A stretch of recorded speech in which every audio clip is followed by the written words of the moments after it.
Good evening, magandang gabi po sa ating lahat. Sabado na naman, alas 7 ng gabi.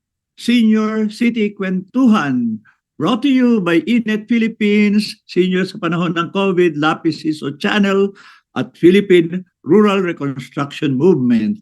And since our beginning in 2020, 6 years ago, your co-host po, ako si Ed de la Torre at ang katabi ko, Si Tita Girly. good evening po.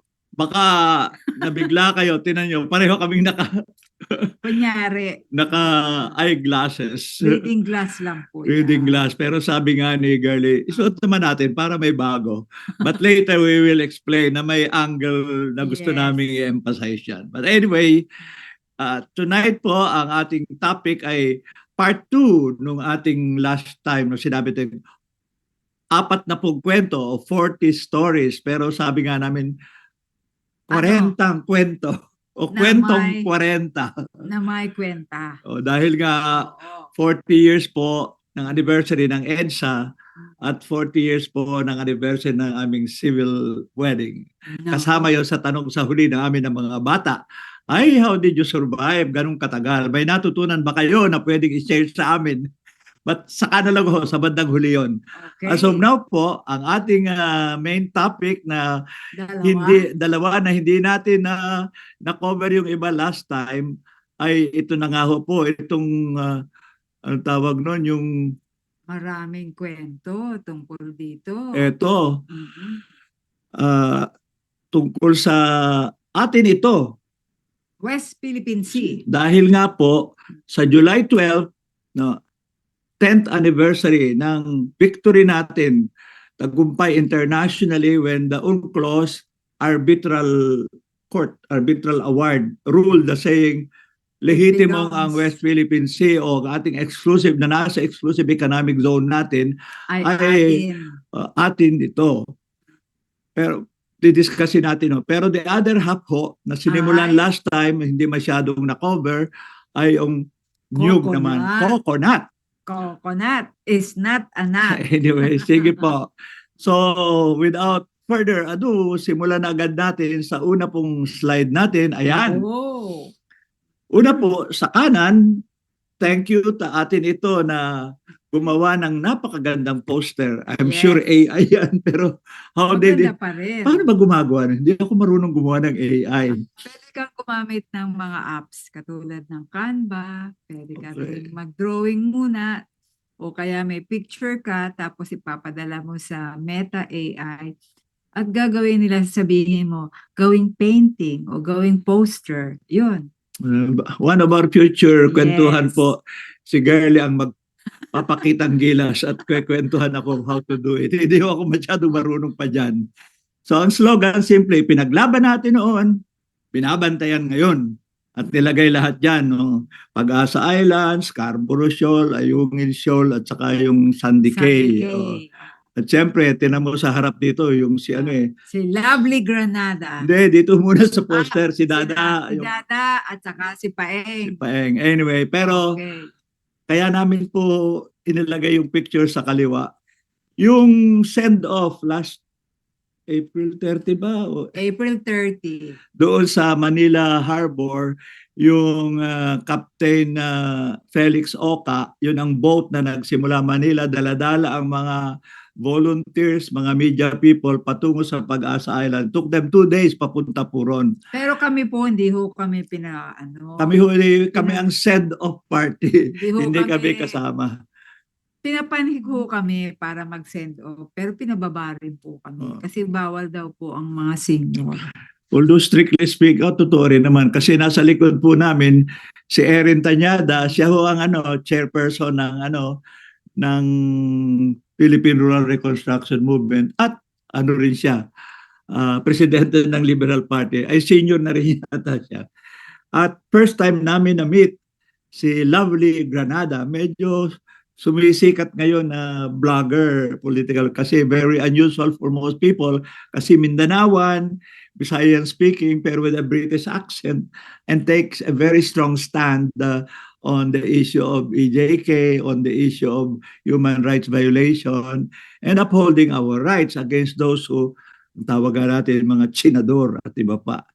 So Oo. yun ho ang Pero kailangan nating magpaliwanag din na pag pinagtatanggol po natin ang ating West Philippine Sea, hindi po kami anti-China.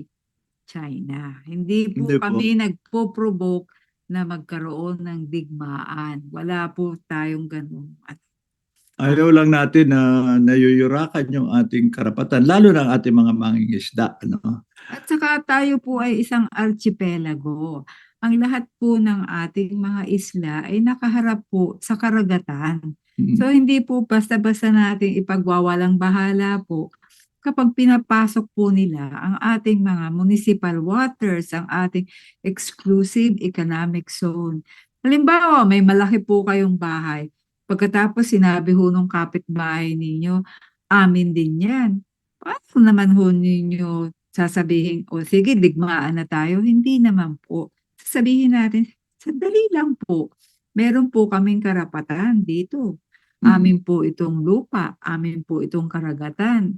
At Mm. ipinagtanggol po natin yan sa international ano, Tribunal. tribunal. Yung Hindi ho UNCLOS, United Nations Convention on the Law of the the Sea. sea. May batas po ang ating mga karagatan.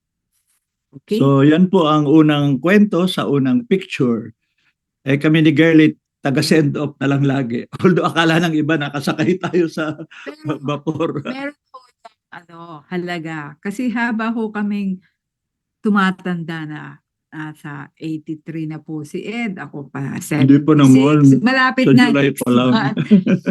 ang amin hong pinaglalaban ay nagkakatugma na hindi lang basta ho ang issue ay kanyang issue o aking issue, kundi nagtatagpo ho kami ano ho ang mga suliranin ng ating bansa na pareho ho namin ipagtataguyod. Yun ho Kaya ang yan ang isang mahalagang pagmamahalan. nak naman. Naks naman, Okay. sweet, Punta tayo. Susunod ho, flashback. Yes. Send off rin ito. Alam mo nyo, ang kauna-unang misyon ng atin ito sa West Philippine Sea ay 2023. After the COVID. Nag-Christmas gift-giving mission kami patungo sana sa BRP Sierra Madre pero hindi pinayagan kaya hinarang kami ng China kaya nagpunta na lang kami sa Lawak Island. Pero at noon, kasama po ako doon, gano'n rin, kami ho ang short team. Doon ako unang nasabihan ng Coast Guard, thank you, but you cannot ride because super senior citizen ka na. Pero si Girlie po noon, hindi pa nakasama. Ewan ko noon, ikaw ba'y nag-aalala noon na ako'y napapaganib o baka ako'y headstrong na sumali?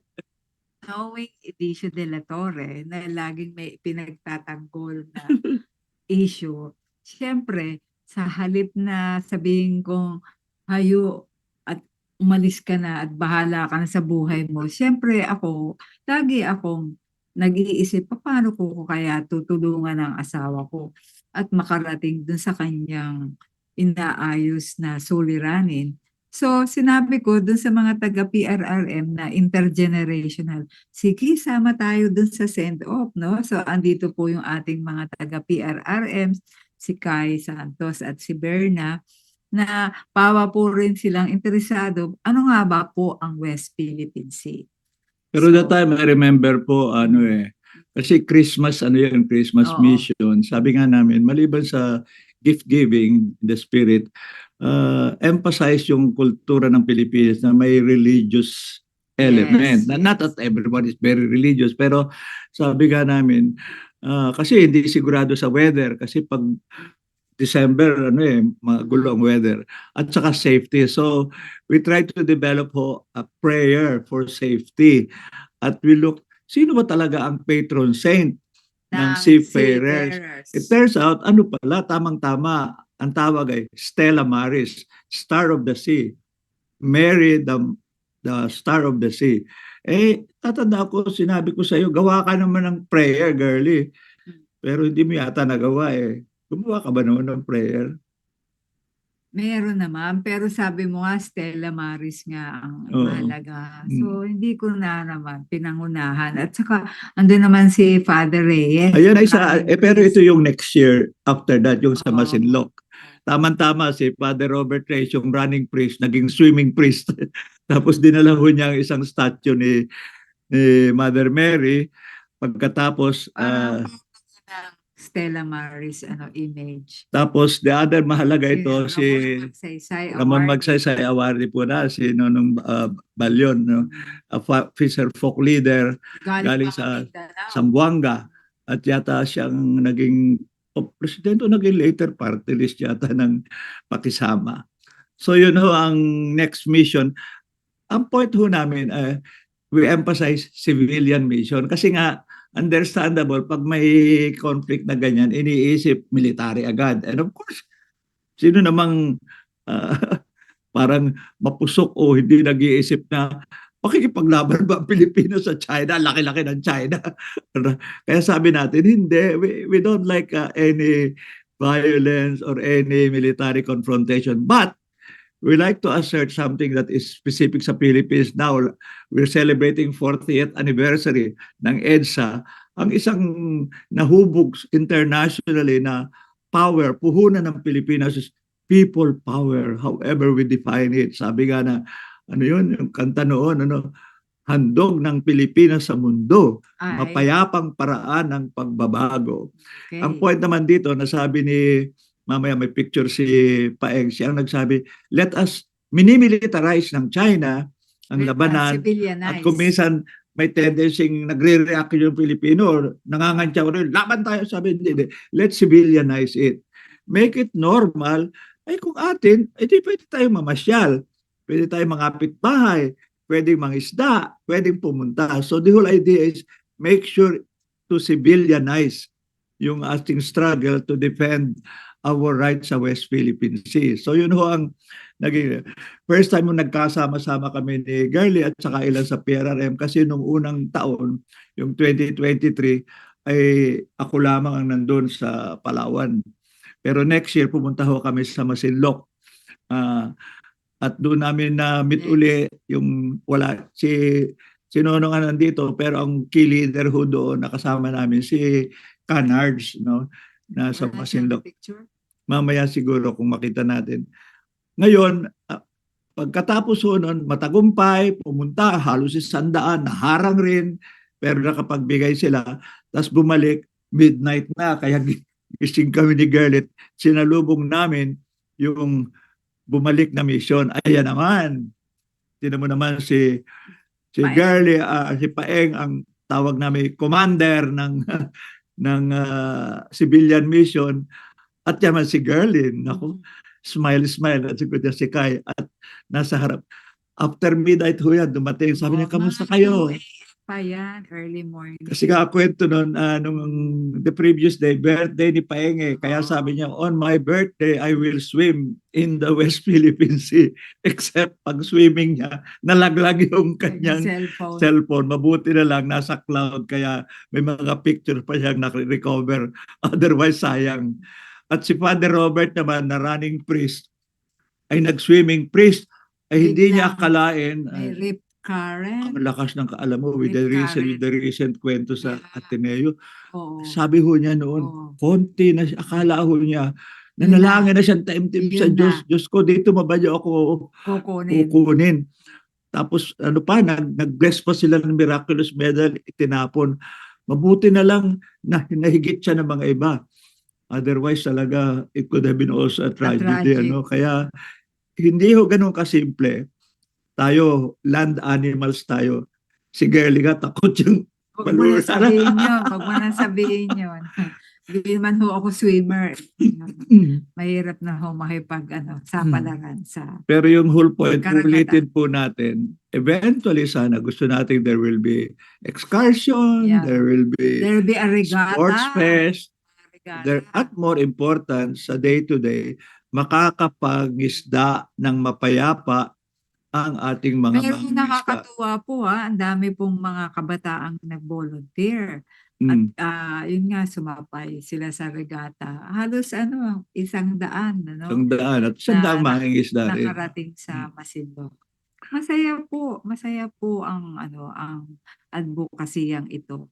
Wala po kaming dala-dalang mga hinaing maliban sa ipagtanggol ang ating mga minanang karagatan. Saka nangyari doon na excited yung maraming, including mga media at kabataan kasi nung hinarang sila ng Chinese, hindi lamang militia, kundi pati Navy. Chinese Navy, tumigil naman sila, ayaw makipag-confront. So anong ginawa nila? Kasi nag-hire ho kami ng 5, ang tawag dyan ay Pangulo, yung mothership na may 6 na maliliit na bangka, pagkatapos may malaking net, pagkatapos mamamalakaya, mangingisda. So nakita nila for the first time, paano nga ba mangisda?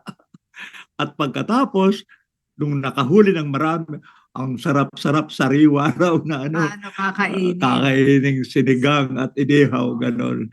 Okay. So rin, it was, whole point nga dapat. Pero kwento yung mga volunteer doctor. Ay, Kasi sabi nila, hindi lahat ng mga sasakyang dagat ay may toilet. At ang buong toilet ay ang karagatan. So, 3 araw daw siyang hindi uminom at kumain kasi nahihiya siya kasi doktor nga siya na paano naman lulukso ka dun sa dagat, hahawak ka dun sa katig at doon ka magbabawa. So sabi niya, ang laki-laki niya doktor. So sabi niya, tiniis ko na lang po yung aking gutom.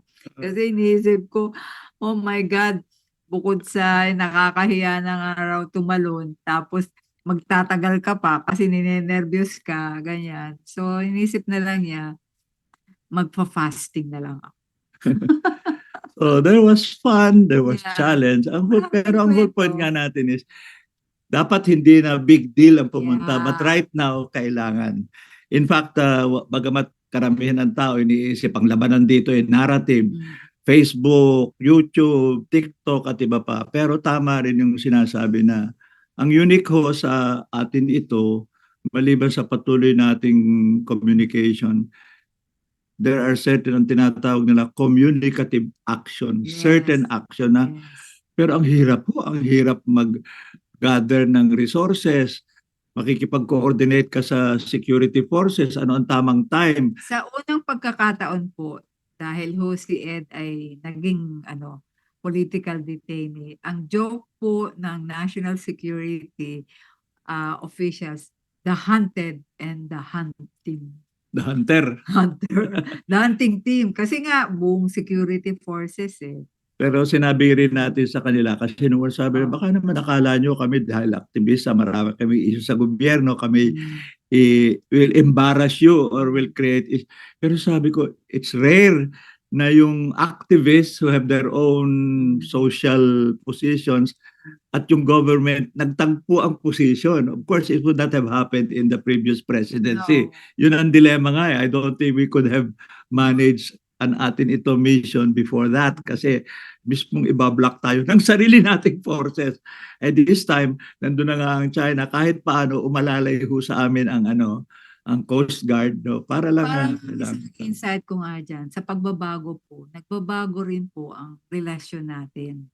Hindi ho laging may kalaban o merong tinatawag natin na opposition. Ang mahalaga po, saan po tayo nagkakaisa? Lalo na kung ang interes ng bansa ay pare-pareho nating ipinagtatanggol. No? So, nagbabago din po yung image ng mga aktivista at ng National Security Forces. Kaya dyan ho ang isang towards the end of reflection natin na sabi ko nga itong the symbol of our eyeglasses, it gives us a perspective. Ano ba po ang Tagalog sa perspective?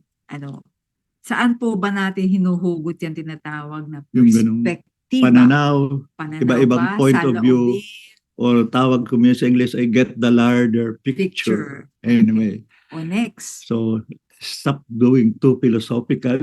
Hindi naman. Gusto lang natin ipaliwanag na after too many issues. There Eto. is something we are really working for. Yan. Mula naman ho sa karagatan at sa kilos sa karagatan, naimbita po kami sa isang Arts and art and science. science exhibit ng Marine Science Institute ng University of the Philippines. Kasi nga, Diliman. mahalaga yung emotion, mahalaga yung politika, even the economic analysis, how rich are the grounds, pati energy. Pero ano ba talaga, what are the issues? So we were very happy na nag-launch sila. I think 50th anniversary yata ng Marine Science Institute. Ganda. Ang kanilang theme ay kanlungan at kasarinlan. Particular yung kanlungan kasi nga alam po nyo yung Baho de Masinloc, Scarborough Shoal, Panatag Shoal. Bakit kanlungan? Pag bumabagyo po, Doon. surrounded by Ang reef mga yun, mangingisda. doon tumatakbo lahat dati ang Sanctuary.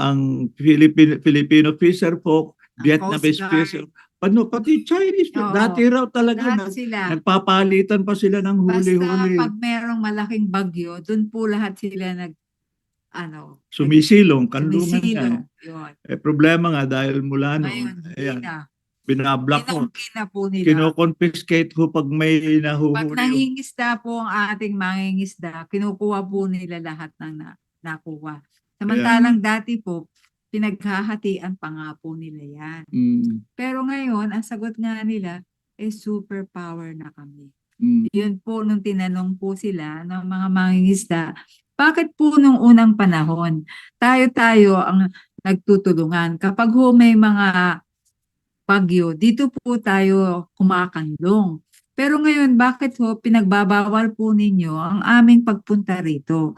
Nasaan na po ang puso at diwa natin na magkatulungan? So, yun po ang isang issue dito. Problema ko kasi from the point of view of the Chinese government, not the Chinese people, ang tingin nga nila rito, hindi issue ito lang ng China, Vietnam at Pilipinas. Tinitingnan ito sa larger picture nila, ang magkabangga nila US. So sa tingin nila, tayo ang ginagawa natin ay dahil sa interest ng United States. Sabi ko, pwede ba?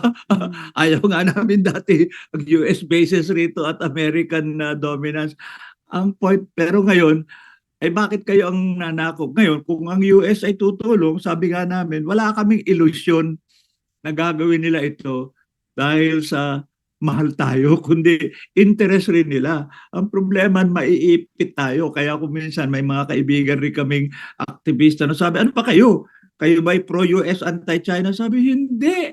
Gusto lang namin i-assert yung ating sovereignty, i-assert yung rights ng ating fisher folk, at gusto natin a peaceful settlement according to international law. Ay atin naman yan eh. Pero understandable yung again, balik sa perspective. Part of perspective is malinaw ang tingin natin pero maunawaan nila yung iba, may ibang perspective. Yun ang pinag-uusapan namin ni Girlie sa paghahanda nitong ating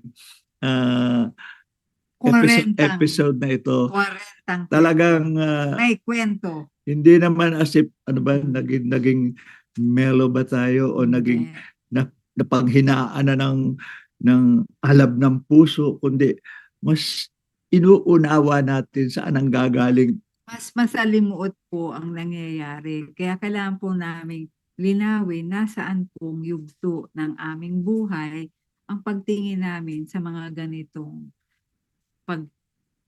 pagtindig, pagsasabuhay ng ating tunay na kasarinlan.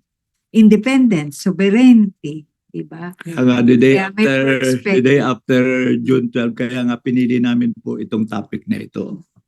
At makikita ho nyo sa likod doon, isa yan sa proof ng ating rights. Willard de Murillo. An old map long before nag-US pumarito and all that, dineclare na at malinaw proof na 1734. ang Baho de Masinloc ay kasama sa atin. At yung tinatawag ng China kaling 9-dash line, wala sila maipakita. Mapa nila lang. Historical lang. Kaya sinabi nung tribunal, walang basis yan. At gusto ko lang idagdag to wind up this portion. Ang atin ito po ay hindi lang ito ang kampanyang kinabibilangan ko at ng PRRM at ni Girly. Broader ho ang aming framework dito. Ang tawag po namin dyan ay Mana Natin Campaign. Anong ibig sabihin ng Mana Natin?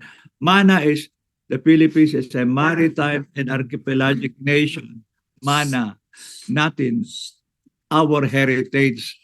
And mahalaga yung when you say mana natin, ipinamana sa atin yan historically, geographically, hindi naman natin kinreate yan, no? If you believe in a creator, his, na lugar, nandito tayo, sinilang tayo sa lugar na ito at itong karagatan at kalupaan dito ay minana natin, ipinamana sa atin. Kaya mahalagang yung minana mo, i-appreciate natin, pangalagaan natin, kaya tayo mismo mag-avoid tayo ng mga illegal at destructive fishing, pero kung kailangan, ipagtanggol natin. Yun ho ang first portion nitong ating episode ngayon. The day after Independence Day, Araw ng Kalayaan, asserting our sovereignty, particularly sa West Philippine Sea, using civilian people power, the power of the law, the power of international agreement, and asserting, kahit kuminsan, anong palagay mo, girlie, parang may hirapan yata tayo. Bakit? O saan ka ba? Ay pumasok ko ang aso at gustong sumali yata sa aming ano. O sige, yan po muna ang first part ng this evening's ano, and we will move to our second topic, which is May connection yan sa karagatan. okay, coconut na ito. Kasi, Tayo muna. O agad. yan.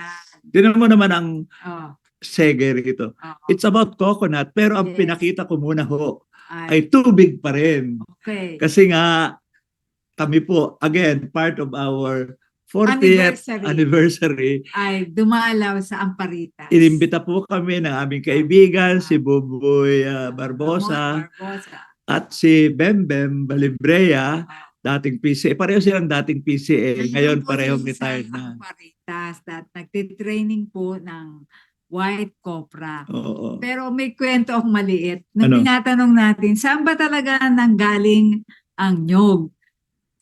Native ba yan sa atin o galing yan sa karagatan? Sabi nung mga nag-iisip at nagre-research, galing daw yan sa buong karagatan.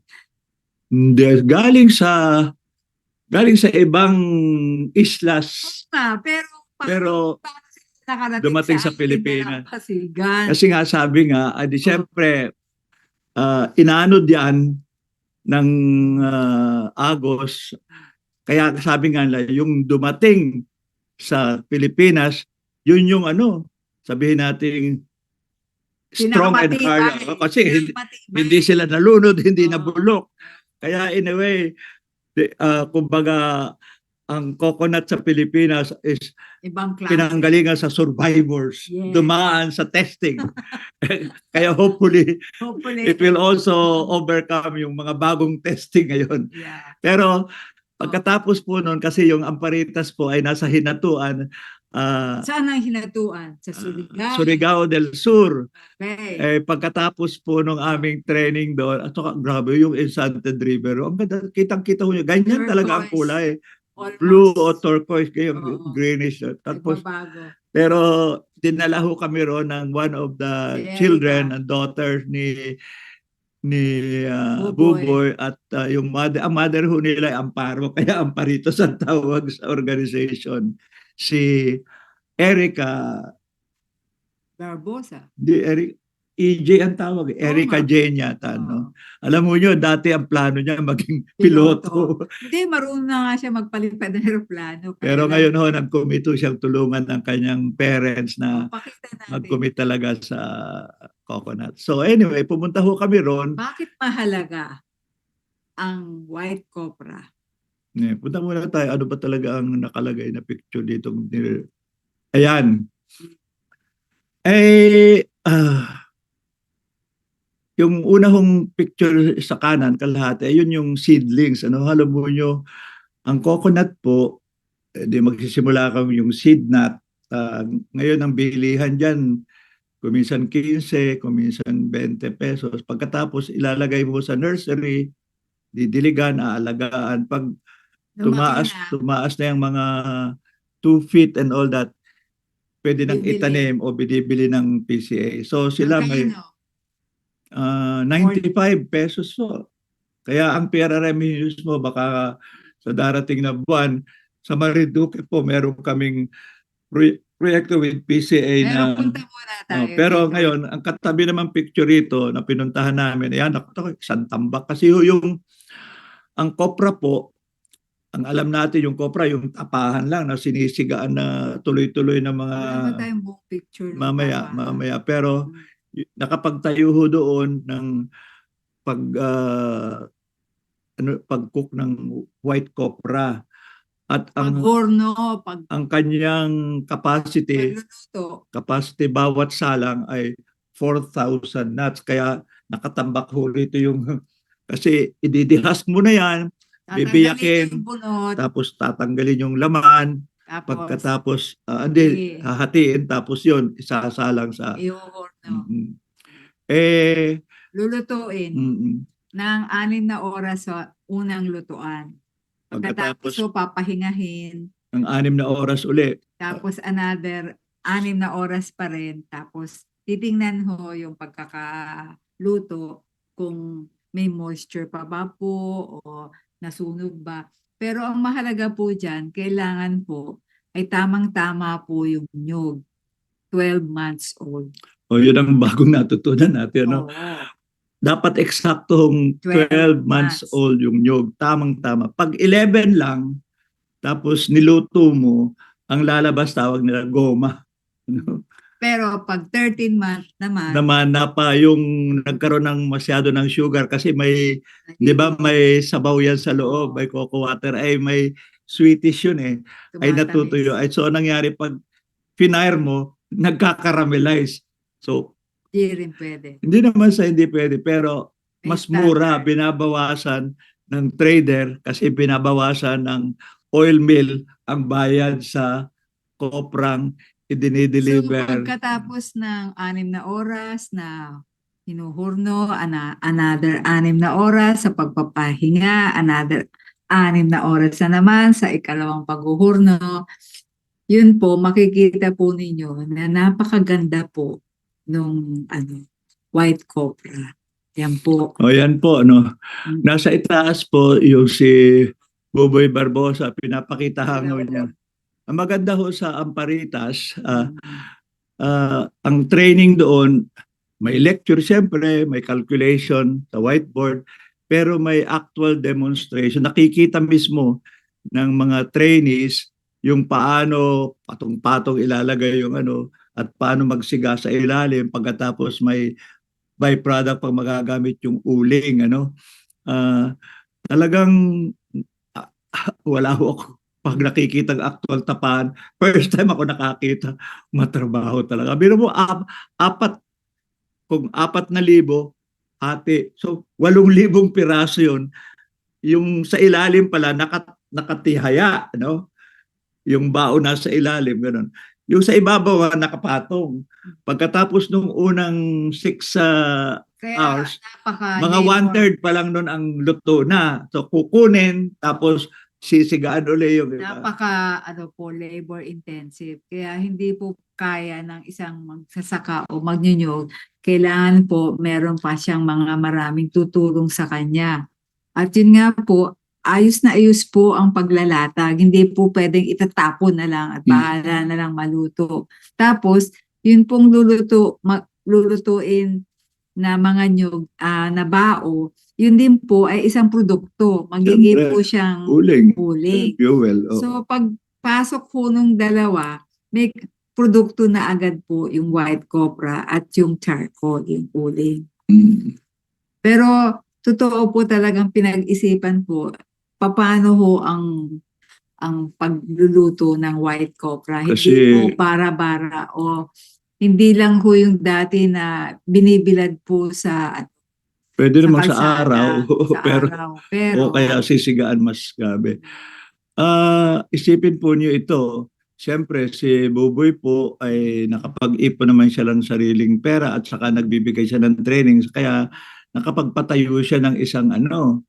Simple lang ho yan, mga siguro over 500,000 worth no, na kayang magluto ng 4,000 sa isang salang na Araw-araw ba nagsasalang sila? hindi, depende sa ano, siguro may hindi natin natanong yun eh, no?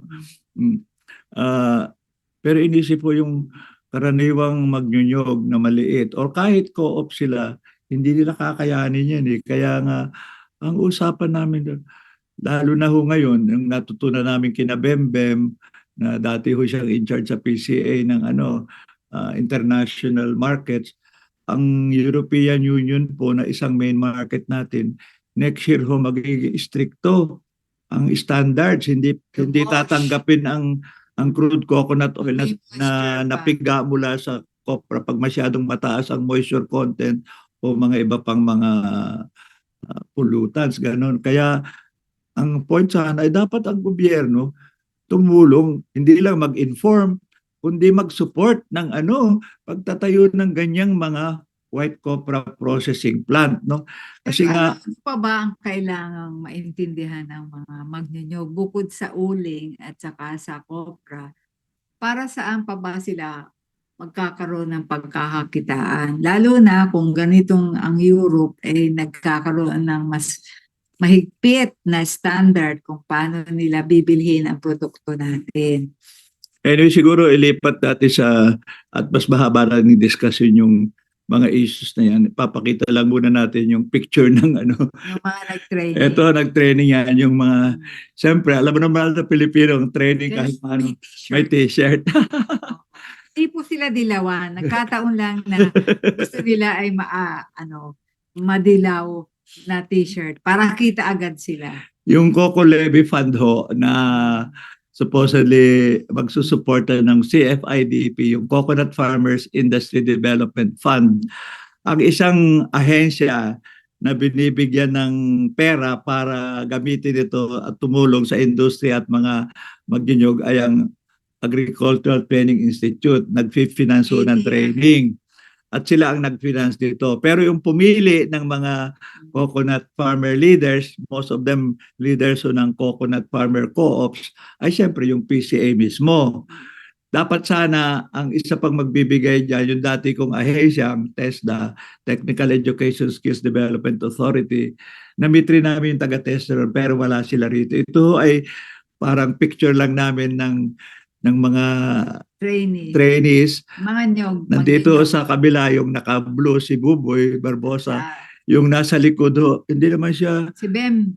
mukhang ibang kulay nung kanya. Orange yata ng konti. Si Bebem Balibrea po. Si Buboy po ay dating regional director ng PCA sa Caraga. Nung panahon nung ako'y nasa board ng Philippine Coconut Authority.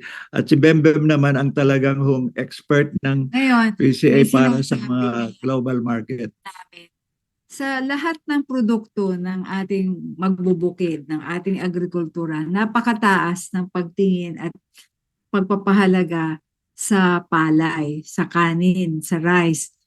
Pero sa totoo lang, sabi nga ni Ben, ang laki-laki ng kinikita ng ating bansa sa nyug. 4 billion dollars ha. At napakaliit ng pasensya ng mga gobyerno sa pagpapahusay ng ating mga nyug. So, bakit may imbalance? Napakalaki ng atensyon sa palay, sa rice, at may labanan pa nga sa importation. Samantalang tayo, nag-e-export ng nyog, napakalaki ng kinikita, 4 billion dollars worth. At ngayon, na uuwi na lang sa ano ba ang gagawin talaga ng ating coconut industries kamantalang ang laki-laki ng pinagkakakitaan sa ating coconut. So, yun ang isang malaking tanong.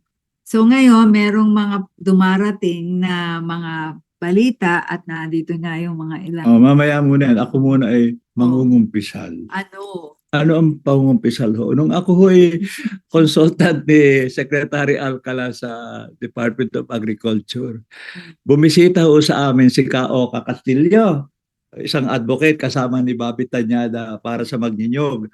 Kasama niya si Oka, hindi naman Castillo. Oka, ano po family name ni Oka? Ay si John Castillo. At kinonvince niya na nag-argue sila.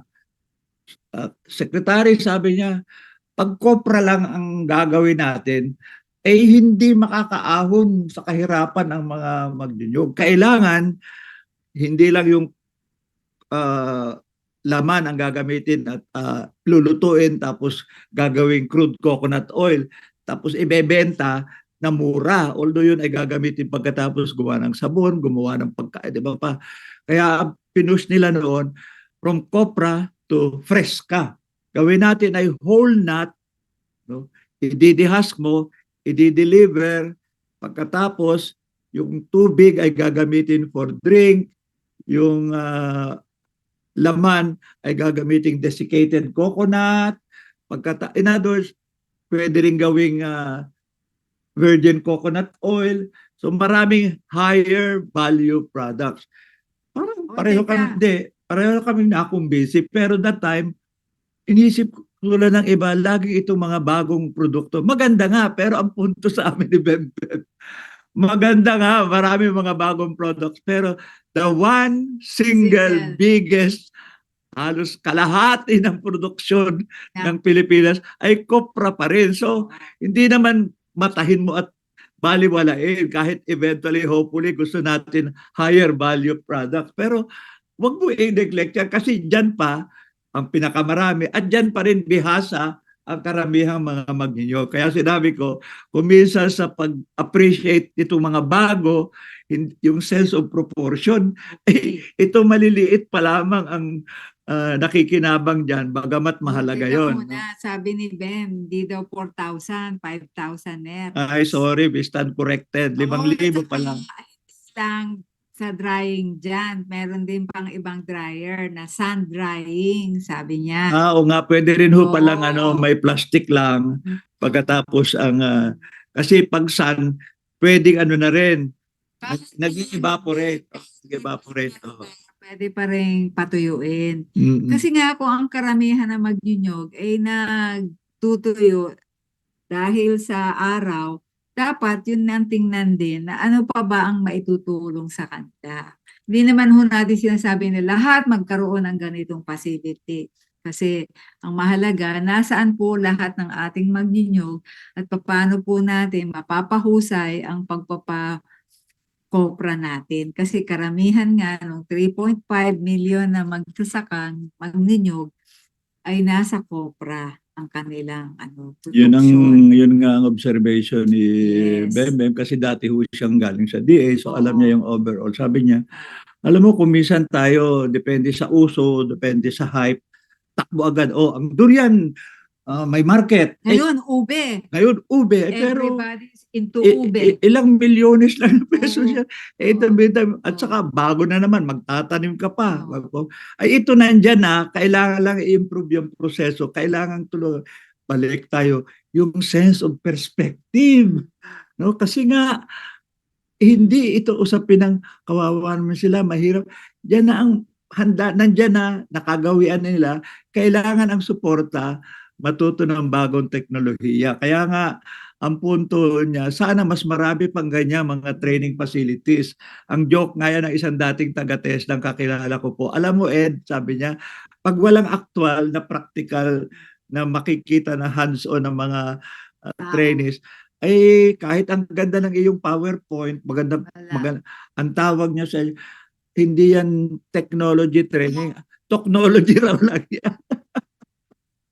Marami hong training, unfortunately, ng government ay puro technology, hindi technology. Baka mapasabak tayo sa debate dyan. Anyway. So, punta naman tayo sa mas nakakaaliw. Eto, ano pa ba itong mga picture na ito? Sa Bakit baba. may mukhang mga inchik o Japon?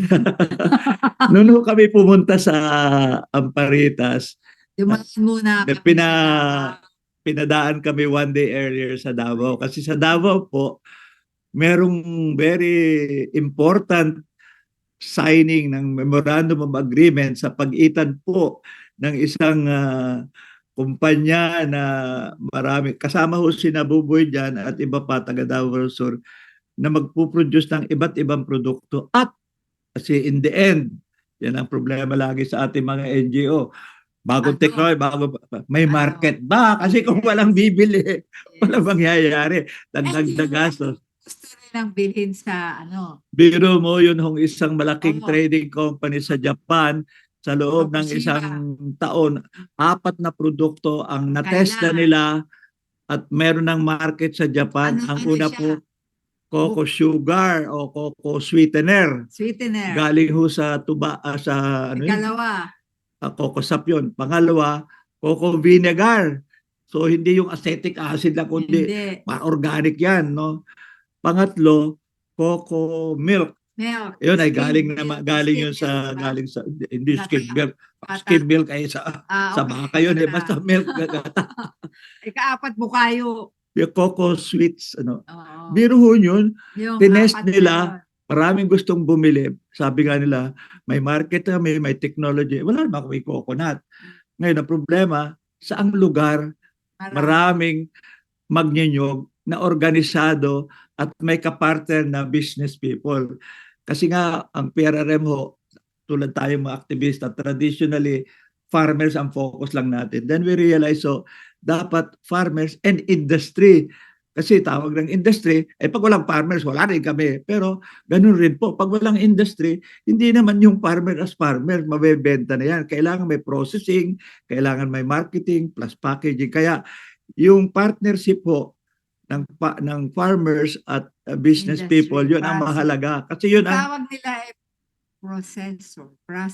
processors. Okay. Pinaprocess po yung raw product, yung raw material, yung raw coconut into something high Halo-halo value. yun, whether cocoa water or Sugar. cocoa sugar, Okay. desiccated coconut, marami po eh. Pero sa ngayon, yun ang isang potentially malaking market naisip ko nga lang lalo may Isa pang picture tayo dyan. yung isa namang picture recently lang yan, Japanese din po yan. Japanese rin po. Pumunta ho rin naman sa amin kasama yung si Agnes Cristobal na presidente ng Virgin Coconut Oil Producers of the At saka Philippines. Philippine condiments. Oo. Lahat ng condiments. Bago na naman ito, biro ho. Kasi nga yun? Kasi nga dati po sa Pilipinas iniisip na magkaroon ng biodiesel, yung crude coconut oil ay ipoprocess further, i-esterize at nagiging fuel, biodiesel. May batas ho tayo na dapat sa transportation may 5% mix kasi it's cleaner at saka it's more sustainable.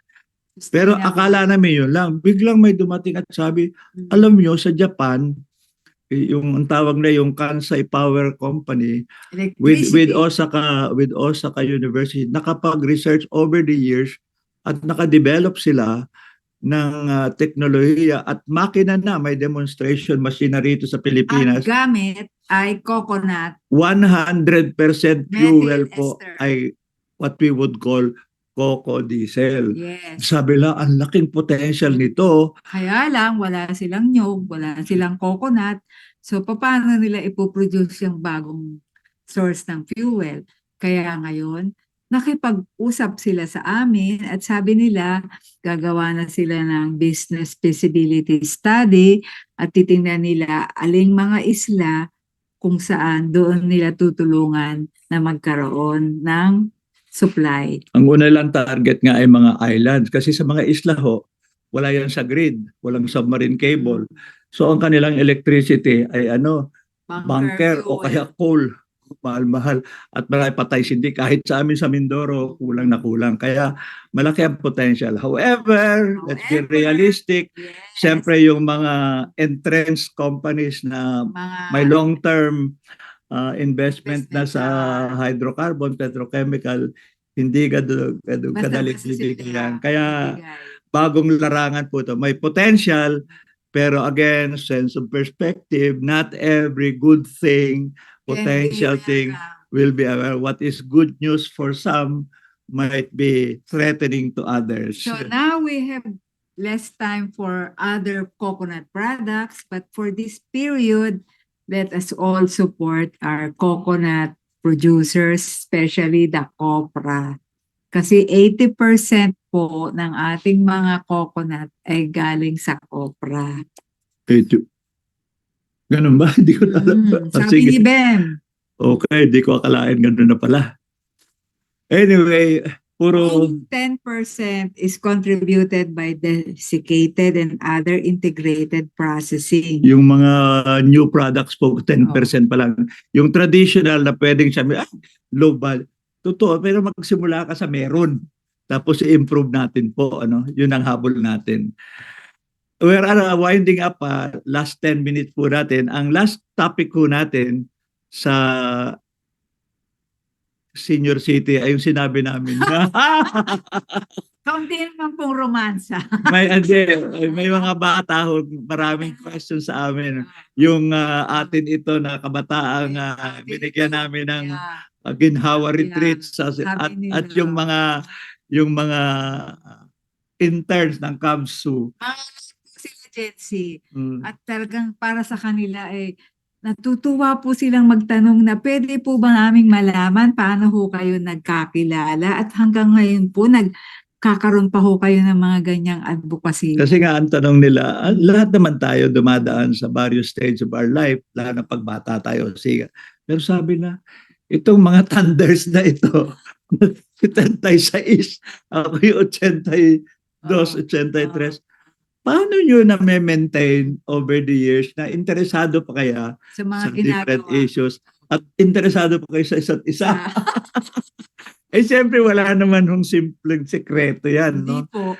Maraming kwento, marami ring Anyway, challenges, pero po si Edicio ay pinakita pa yung aming unang pag-iisang dibdib sa bahay namin po.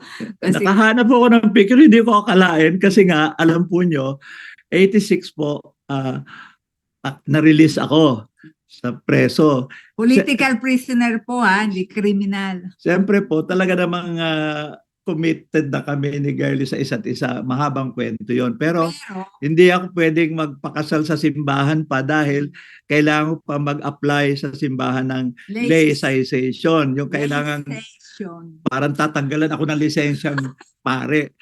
Pero pwede na ako magpakasal sa civil. Sa So sabi ni Girlie, sige na, pakasal na tayo. Ay, na-release ako March 3 yata 1986. Tapos inimbita agad ako sa Japan, nagsalita ron. Pagbalik, sabi niya, pumarito ko na sa Lucena at magpakasal na tayo. At yung kanyang nanay po ay siyempre interesadong mangyari na ito. Kasi ang nanay po ni Girlie, si Nanay Ploti, marami yung anak niya. Ilan ba ang lalaki? 6. 6 sa 13. Lagi ho raw silang nagdarasal, religyoso. Ang tatay na, Panginoon, bigyan mo naman kami ng isang anak na pare, isang lalaking pare. Ay, walang nangyari. Pero nung ako'y namanhikan, sabi nila, ay, medyo sablay ng konti, pero okay na rin. Magkakaroon ako ng anak na hindi pare, kundi dating pare. At hindi anak, kundi manugang na lang. Sige na, pwede na rin. Kaya nga, hinabol niya yung huwes. Kasi alaman nyo, hindi naman ganun kasimple magpakasal sa Pilipinas. Meron pang dati ay may mga seminar pa. Tapos, pero kaibigan naman, natulungan. Lamang, awan ko bakit inisip po namin May 15 dahil nga Feast of San Isidro Labrador kasi patron saint of farmers, no? Wala. Hindi makita-kita. Hindi, kasi nga nanggaling ka pa sa airport, galing po sa Japan, bago nakarating na Lucena, gabi na. So, nung yung judge na magkakasal sa amin, sabi, nasa pa ba yung magpapakasal ngayon? Inantok na. So, mga alas 11 na ginising ng nanay ko. Tapos yun, saka type sa typewriter niya nung mga certificate, yung license. Inabot na kami ng 1:00 hanggang 2:00. Kaya sa halip na May 15, May 16. Kaya ayun, At tinan ho yan, tunay ho yung candid Tulog. shot na tulog na po. parehong nakatulog kaming dalawa. Pero kita naman, happy looking. Yeah. Batang-bata pa nun si Father. Si girly rin naman. Anyway, so, Ah, ang punto ang punto ng Quadrantay pagsasama, hindi po lagi kaming magkasama. Ayan. Iba't iba rin pong advokasya ang hinawakan namin at hindi naman po kami laging sweet. Meron din po kaming batas sa loob ng aming pagiging mag-asawa. Ang una po, pag meron po kaming hindi na pagkasunduan o meron kaming inis, Tampuhan. tampuhan, basta kailangan po maayos yon bago maging malalim at masakit. Bago matulog. Hindi pa yung bago matulog. Basta't kailangan sa loob ng 24 hours ay may panahon na magkaroon ng ceasefire.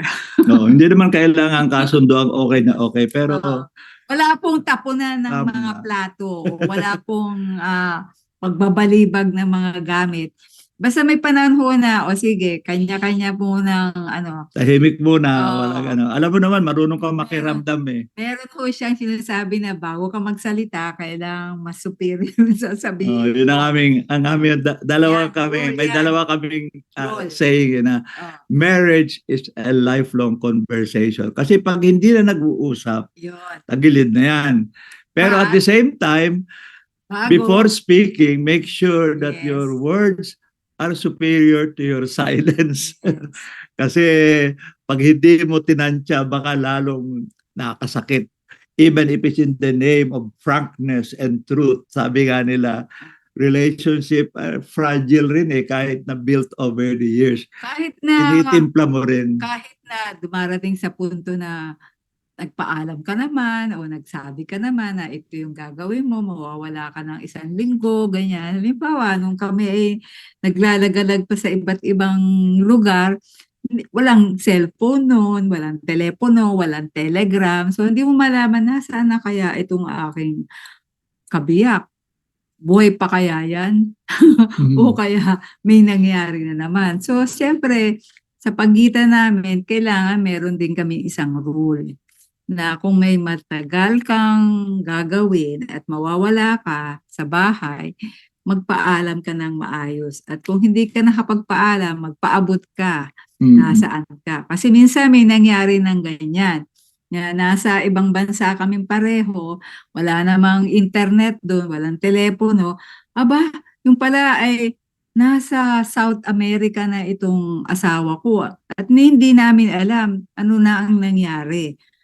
Kasi nga 1969. Ako po ay 1989. 89. Ako po ay sinuportahan ng isang ahensya na bumisita sa Nicaragua para pag-aralan yung nangyayari ng mga Sandinista.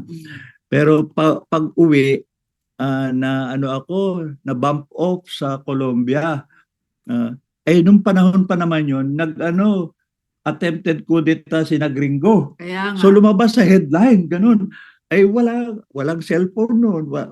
Wala kaming internet. Kaya siyempre, ninenervyos ko sa Kaya So, yan po ang buhay namin. Pag meron hong mga nangyayari na wala kaming paraan para ma-confirm kung nasaan na nga ba, ang aming hong pag-uusap, kailangan may ibang kaibigan na makakaalam kung nasaan na ang bawat isa. At kung hindi man natugunan agad at nag-alala ang bawat isa, kailangan humingi ng sorry. At ano po ang parusa pag hindi po sumunod sa aming mga alituntunin? Ewan ko. Careful. Pero ngayon po, with the technology, ibang klase, wala akong kawala. Kasi ho, pareho ang aming cellphone. O na. Namo-monitor ni Kelly kahit nasa ako. Bigla magte-text, bakit ka nandyan? Hindi, hindi yan ang pangalan mo. Hindi, ang technology po nakakatulong din sa aming pagsasama. Mm. At hindi na kailangan pong laging magpaalam na maayos. Kasi pag may emergency nga po, at least alam na namin, titingnan lang ho namin yung location. Alam na ho namin kung nasaan. Kaya yun po, isang tip lang po Okay. na lagi po kaming may pagpapakiramdam kung kailangan. Pero mahaba din po ang pasensya sa bawat isa. Kasi kaya nga po kami ngayon nakasalamin para laging may perspective. Parang may larger picture Mm. na we are not just living for each other, but we are also living for our country. Wow. Sabi nga ni Debbie Socarno, Oh, ano? lovers do not only look at one another, they look out in the same direction. Okay na ba yun ang closing closing quotation natin? Anyway, Same perspective. sa mga susunod hong Marami episodes, po kami. marami pong maliliit na kwento sa aming relasyon pero nakafocus din sa ibang mga issues na kami sama-samang nag-develop ng interest at patuloy na kikilos at magtatalaga ng aming oras at natitirang kakayahan para makatulong kahit paano po At sa kung may amin. mga tanong pa ho kayo, mula Bakit? sa West Philippine Sea, sa mana Coconut. natin, sa coconut, at sa Sa pagmamahal, gender, sa edukasyon, sa Nagtatagal. kabataan. Okay. pakisabi na lang po sa messenger, ano po yung mga tanong. Sige po. Kaya dito po Nagtatapos. nagtatapos ang ating episode for June 13. Thank you po kay Bemben for correcting all our explanation kasi siya po talaga expert. Maraming salamat kay JM na aming technical assistant at as usual po maraming salamat sa Inet Philippines Senior sa panahon ng COVID, Lapis Sitio Channel at Philippine Rural Reconstruction Movement. At isasama na natin si susunod po ang Sarilaya.